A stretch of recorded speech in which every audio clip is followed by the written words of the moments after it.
So you've got everything done.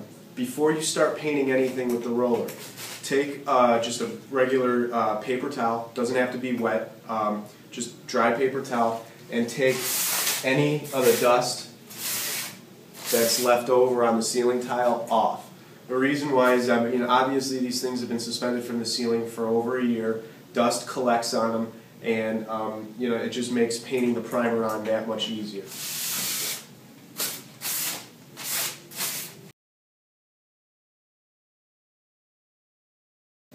Before you guys start to use a roller, this isn't an exact science, but I know there's going to be somebody in the class who says they've done this before and that all they're going to need to do is take the roller and just put it in the paint and roll it all over the place. While hypothetically that's correct, you want to kind of watch what you're doing with the roller. The paint, the gesso, is pretty thick. I know you guys probably can't see it because it's white on a white tray, but it's pretty thick. So when you guys go to start rolling this on the roller, putting the roller in the paint is good enough, but you want to bring the roller back so you can coat up as much of the roller as possible. It will drip, but right now what I'm trying to show you guys is that the paint is not uniform all throughout the roller. You notice on one side there was a ton of paint and now on this side there's none. So you're going to have to go back in there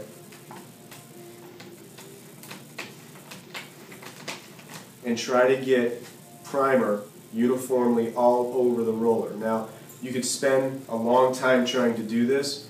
I just took about 15-16 seconds and really got a bunch of it on the roller and then tried to clean off any of the excess off on these little bumps. Now, when you go to roll with this roller, alright, this is something that I know is going to happen to people. When you go to roll, obviously you're going to start and roll all the way up and down and in the same format across the ceiling tile. But one thing that you don't want to do is you don't want to push down extremely hard and roll extremely fast.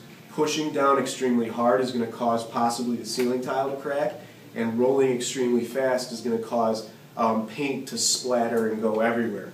Because this is primer, it's not coming off your clothes. So you really want to be careful. There's going to be somebody at a table that's going to sit there and roll extremely fast to try and hurry up and get this done, and it's going to fly all over people. Good luck, buddy. You're on your own.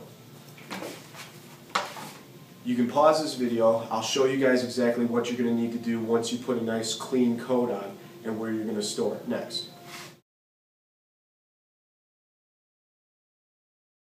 Now, I'm going to show you guys mine, alright, and you'll notice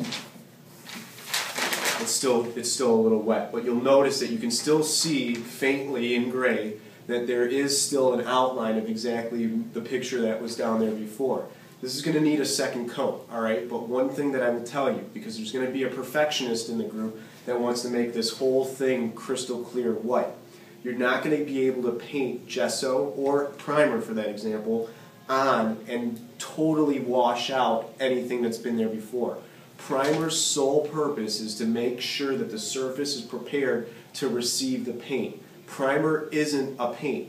When this dries, you'll notice that it has a distinct smell to it right now. It's not the same smell as paint. When this dries, it's not going to dry as a gloss. It's going to be pretty dull and rough, and that's what you want because you're going to be drawing on these with pencils. So make sure that you don't get too overwhelmed with having it be crystal clear, crystal clear, all the way 100% white, because it's just not going to happen. There's no way. What I do want to talk to you guys about is exactly what do you do with the leftover gesso. I didn't have a lot, but there is just some right here that I can scrape off with a paintbrush and put it back into the gallon. And a good idea is to make sure that the gallon, it has the lid attached all the way, so after you pour that in, just kind of push down with both of your arms on the top lid. Before you guys rush through this, I want to explain what to do with the rollers as well.